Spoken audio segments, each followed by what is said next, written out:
वो जो मेजर थे उन्होंने कहा कि वो शैतान सिंह, तो उन्होंने कहा पीछे कैसे आ जाओ, पीछे आने के लिए थोड़ी आए, यहाँ पे लड़ने आए हैं, ये पीछे आ जाओ, ऐसा थोड़ी होता है, पीछे पीछे नहीं आएंगे हम, एक बार हम बैठे हैं तो हम तो जो पोस्ट लेके बैठे हैं, बाकी चले गए होंगे चले गए होंगे, हमें उससे बाकी से मतलब नहीं, हम जो पोस्ट लेके बैठे हैं वो तो बैठे रहेंगे। अरे ये कोई भी सीधे सीधे लड़ाई में नहीं जाना चाहता, सीधे लड़ाई में तब जाते हैं जब सामने उनको कमजोर दिखता है। कोई भी देश जो है लड़ाई में तब जाता है जब 1962 में जो उन्होंने अटैक किया था, तो उन्होंने चाइना को तो डर ही लग रहा था, ये भारत जो है बहुत बड़ा देश है, इतना बड़ा देश है, पता नहीं क्या करेगा, तो चाइना को, और उस समय तो इकोनॉमी भी ऐसी कोई, भारत की चाइना की इकोनॉमी कोई दुनिया के अंदर बहुत ज्यादा खतरनाक हो ऐसा नहीं था, चाइनीज इकोनॉमी इंडिया से इवन पीछे ही थी, तो उनको तो डर लगता था कि भारत पता नहीं इतना बड़ा देश है, इतने बड़े बड़े नेता हैं यहाँ पर, इतने अच्छे अंग्रेजी बोलते हैं, इनका इनका अटैक कर दिया पता नहीं क्या होगा। पर जो अटैक किया तब लगा रहा यार इधर तो कोई नहीं है, सामान नहीं है, तो घुसते ही चले गए, और एक बार तो चाइनीज को वो डर लगा कर घुसते ही जा रहे हैं घुसते ही जा रहे हैं, सामने से कोई अपने को जो है वो लड़ाई लड़ने वाला ही नहीं है। कुछ जगहों पर रेस्पॉन्स था, बाकी कई जगहों पर जो है वो ऐसा कह दिया गया था, ये इंस्ट्रक्शन दे दिए गए थे कि भाई पोस्ट खाली कर दो, अगर नहीं लड़ा जा रहा, कोई संसाधन नहीं है आपके पास में, गोलियां नहीं है आपके पास में, कोई अटैक करने के लिए कोई ऐसा एयरफोर्स का तो प्रयोग भी नहीं किया गया, तो आपको एयरफोर्स कोई मिसाइल्स का प्रयोग कर नहीं रहे हो, वो पहाड़ी इलाके वहां कोई टैंक्स का प्रयोग कर नहीं रहे हो, तो आप कोई बहुत बड़ी कोई आर्टिलरी यूज कर रहे हो, वो कुछ है नहीं आपके पास में, सप्लाई करने के लिए, फूड सप्लाई करने के लिए आपके पास सड़कें नहीं है, तो फूड एमिनेशन ये सप्लाई करने के लिए सड़कें ही नहीं है, तो कहा अब ये देख लो जितनी दी हुई ये गोलियां लड़ लो, और नहीं लड़ सको, तुम्हें लगे कि भाई नहीं है तो अपने छोड़कर पीछे आ जाओ, ऐसा कोई जरूरत भागो मत, मतलब पीछे आ जाओ, जैसा जो है वो पोस्ट छोड़ दो और पोस्ट छोड़कर पीछे आ जाओ, परंतु हम आपको सप्लाई नहीं कर, तो इसलिए हुआ था रेजांगला, बैटल ऑफ रेजांगला में क्या हुआ था, रेजांगला की बैटल के बारे में नहीं पता तुम्हें? हे भगवान, अब तो लिखो ये पढ़ना कहीं पर, देखना उसको, पढ़ना घर जाके पढ़ना बैटल ऑफ रेजांगला के बारे में। रेजांगला का युद्ध जो है वो युद्ध ऐसा युद्ध है जो कि अंतिम सांस तक लड़ा गया है,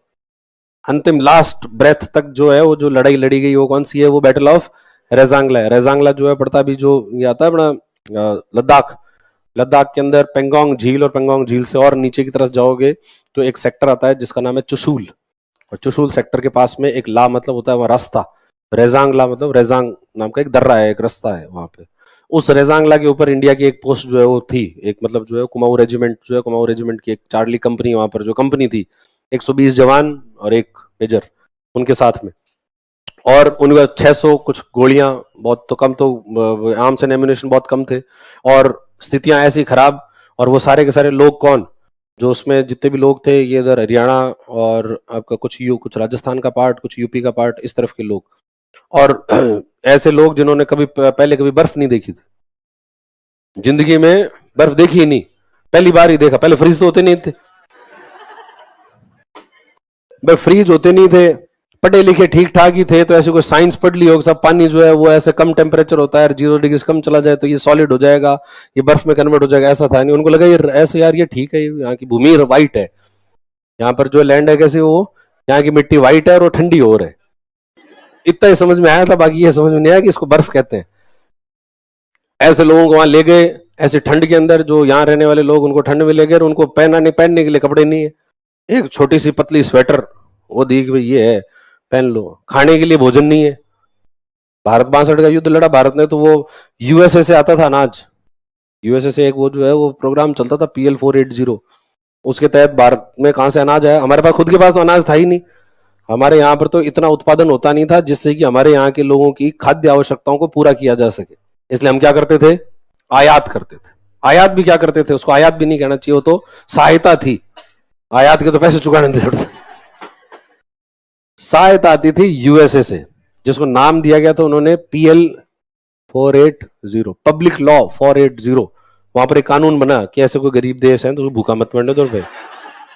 कोई भी इस दुनिया में भूखा ना सोए, ऐसी प्रतिज्ञा लेकर जो है वो दान पुण्य का काम करना चाहिए, और यूएसए में दान पुण्य का काम करते थे, और भारत को क्या देते थे, वो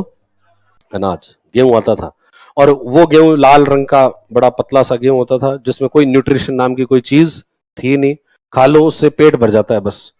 और कोई उसके अंदर न्यूट्रिशन नहीं है, और वो वहां पर यूज लेते थे सुअरों को खिलाने के लिए, पिग फैटनिंग के लिए, यूएसए में किसके लिए यूज करते थे, सुअरों को खिलाने के लिए यूज लेते थे, और जब उनके सुअर दाब जाते थे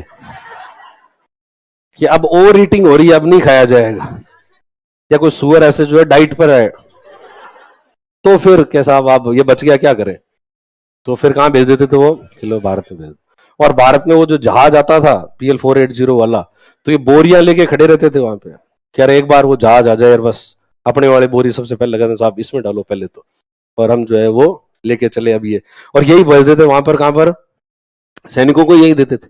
कि ये लो ये खा लो, ये गेहूं है, इनको चबाओ, और इनको चबाओ, और फिर किससे लड़ो, चाइनीज से, वो तो छोटे ही तो है, उनसे लड़ने में कहा ज्यादा गेहूं की जरूरत कहां पे। तो भारत माता की जय बोलो और बस आगे बढ़ो, बाकी और कुछ जो है वो आपके पास सप्लाई है नहीं। तो ऐसी बुरी स्थितियां, और ऐसी बुरी स्थितियों के और फिर वो तो फिर अपन ने और पंचायती और कर दी, खाने के लिए दाने नहीं, और फिर अपने पंचायती अमन जो है भयंकर। भारत जो है वो कभी भी किससे नहीं रखा था, पंचायती करने से। जैसे अपन आजाद हुए, आजाद होते ही अपन ने कहा कि भाई हम तो दुनिया की पंचायती हम ही करेंगे, नॉन अलाइनमेंट करेंगे, ये हमको जो है साम्यवाद अच्छा नहीं लगता, और पूंजीवाद में थोड़ी गड़बड़ी है, हम समाजवाद की थोड़े और झुकेंगे, और हम ये करेंगे, तीसरे विश्व की दुनिया जो है उसके हम नेतृत्व करेंगे, और हमें उपनिवेशवाद और नस्लवाद और इनका हम विरोध करते हैं, ऐसी वैचारिक बातें कर रहे थे। और खाने के लिए दाने नहीं है, खाने के लिए दाने नहीं है, और भारत बातें कैसे कर रहा है, एकदम टॉप क्लास की वैचारिक बातें कर रहा है। और भूख, और जब खाने के लिए दाने नहीं है तो कहेगा विचार, ये विचारधाराओं की बातें वो करते हैं जिनके पेट भरे हुए होते हैं। भूखे लोग जो ऐसी बातें नहीं करते, भूखे पेट तो भजन ही नहीं होते। भगवान को कहते हैं भूखे पेट भजन ना होए गोपाला, ये ले तेरी कंठी माला, तो माला ही नहीं फेरी जाए भूखे पेट तो और वो कहाँ के अपन क्या बातें कर रहे हैं वहां पर, वैचारिक बातें। और वो यूएसए ने एक बार जो है वहां वियतनाम में हस्तक्षेप कर दिया, वियतनाम में अटैक कर दिया, तो सेना भेज दी, और भारत ने वैचारिक वैचारिक हम इसकी कड़े शब्दों में आलोचना करते हैं, कड़ी निंदा करते हैं। अपन ने किसकी निंदा कर दी, जबकि उसमें अपना कोई, जैसे ये नहीं, ये वाला मुद्दा इसमें अपना कोई लेना देना नहीं है, पर बीच में वो टैंक फंसानी हो अपन को, तो क्या हम इसकी कड़े शब्दों में निंदा करते हैं, रूस की हम कड़े शब्दों में निंदा करते हैं, या यूएसए की हम कड़े शब्दों में निंदा करते हैं। तो तुम बैठे बैठे पंगे ले रहे हो, ऐसे पंगे ले लिए अपन ने वहां उस समय, यूक्रेन वहां या यूएस वालों ने वियतनाम में भेजी सेना, और हमने कहा कि भाई हम इसकी कड़े शब्दों में निंदा करते हैं। उन्होंने कहा अच्छा बेटा, खाने के लिए दाने नहीं, हम भेजते हैं खाना भोजन, और हमारी निंदा कर रहे हो तुम। वो PL480 वाले जहाज अरब सागर में रोक दिए, जहाज जो है वो, उन्होंने मैसेज भेजा कि भाई ये इनको निंदा कर रहे हैं, ये एक काम करो उस जहाज को जो है वो क्या कर दो, रोक दो। तो अरब सागर के अंदर जहाज खड़े रहे, आगे नहीं बढ़े, और अपने इधर बोरियां लेके खड़े हैं। फिर वो आगे आए, आगे आए, और क्या हुआ आगे क्यों नहीं आ रहा, क्या कोई तूफान उफान आ गया, क्या बात है, तो पंचर वंचर हो गया, खराब हो गया, जहाज में गड़बड़ है क्या है, या ये ड्राइवर जो है वो कोई कचोरी वचोरी लेने उतर गया, क्या बात। तो ये फिर बाद में अपन को समझ में आ रहा है, ना ना ये चाचा जी नाराज हो गए, ये अंकल सैम अंकल जो है वो क्या हो चुका है, नाराज। फिर अपन ने माफी मांगी, गलती हो गई, आगे से हम ऐसा नहीं करेंगे, और करो अटैक, तुम तो वियतनाम खत्म कर दो, वियतनाम को नामो निशान नहीं रहना चाहिए दुनिया में वियतनाम का, करो सब कुछ, हमारे वो जहाज तो करो, भोजन तो आए। ऐसी परिस्थितियों में जो अपन ने वहां पर लड़ाई लड़ी, और वहां पर वो जो कंपनी थी रेजांगला में, उस वो इतनी कम, तो उसके पास में भोजन इतना कम, उसके पास में आर्म्स एंड एम्यूनेशन, और वहां के जब वो चाइनीज, और चाइनीज बड़ी संख्या में अटैक कर रहे थे, 7 राउंड्स के अंदर अटैक जो उन्होंने किए, मतलब और बड़ी संख्या में, मतलब रात को अटैक शुरू हो गया। और अटैक के अंदर पहले तो जो होते ना यॉक, उनको लाइट वाइट लगा के उनके सींगों पर, और वो भेजी ताकि कुछ गोलियां तो इनकी इन पर ही खराब हो जाए, और फिर अपन जो है वास्तविक अटैक तो बाद में करेंगे। तो पहले तो शुरुआत में जो खूब सारी यॉक आई, तो एक कुछ तो मारी, और फिर बात कर रुको रुको, ये तो कुछ लगता है कोई ट्रैप है, फिर इनको जाने दो, असली तो अटैक बाद में। फिर जब वो बाद में आया तो फिर लड़ाई हुई, लड़ाई हुई तो इधर से फोन किया कि भाई हमारे पास में गोलियां कम है, आर्म्स एंड एम्यूनेशन भेज दो, हमारे बस साथियों को कॉल कर दो और बस आ जाओ गैंग सारी लेके। तो उधर गैंग वालों ने कहा कुछ नहीं पड़ा इन बातों में, अपने तो पोस्ट खाली करो और पीछे आ जाओ। और कई सारी पोस्ट पे कब्जा हो गया, तो ये वाली पोस्ट भी कब्जे हो जाएगी, तो कोई बड़ी बात नहीं है, अपने पास में भेजने के लिए तो हमारे पास कुछ नहीं है, ना तो हमारे पास गोलियां हैं, ना हमारे पास में राशन है, दोनों ही चीजें नहीं है। आप तो क्या करो, पीछे आ जाओ, पीछे आ जाओ। तो वो जो मेजर थे उन्होंने कहा कि वो शैतान सिंह, तो उन्होंने कहा पीछे कैसे आ जाओ, पीछे आने के लिए थोड़ी आए, यहाँ पे लड़ने आए हैं, ये पीछे आ जाओ, ऐसा थोड़ी होता है, पीछे पीछे नहीं आएंगे हम, एक बार हम बैठे हैं तो हम तो जो पोस्ट लेके बैठे हैं, बाकी चले गए होंगे, चले गए होंगे, हमें उससे बाकी से मतलब नहीं, हम जो पोस्ट लेके बैठे हैं वो तो बैठे रहेंगे। बाद में बुलाया सारे सैनिकों को और कहा कि भाई बताओ, उधर से तो आया ये आदेश कि पोस्ट छोड़ दो, और जिस जिसको छोड़नी है वो भले जा सकता है। सारे सैनिकों ने एक साथ कहा कि नहीं छोड़नी, अपने तो यहीं रहना है और अटैक लड़ाई लड़ेंगे।